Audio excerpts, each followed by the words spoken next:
हिमल की म्यूजिक आपका हार्दिक स्वागत करता है।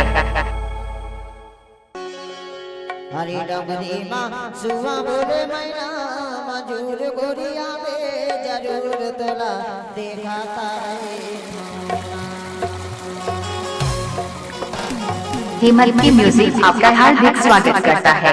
चले आवे जमाना लगे हमें माया जावे, चले आवे जमाना लगे हमें माया जावे।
डीजे बिल्कुल साउंड करवाएंगे।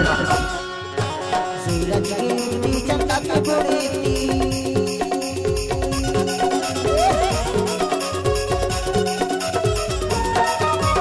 सूरज की उगती चंदा की बुड़ती, चले आवे जमाना और खेत लहराया जावे,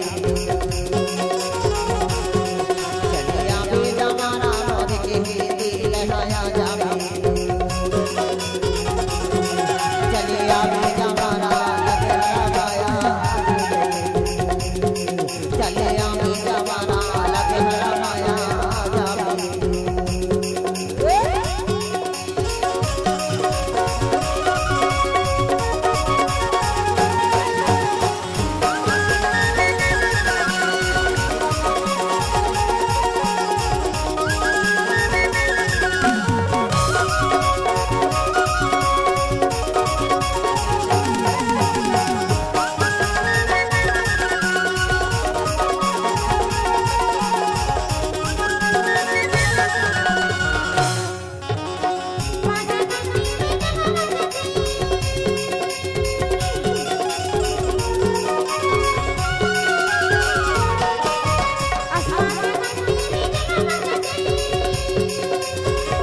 दिन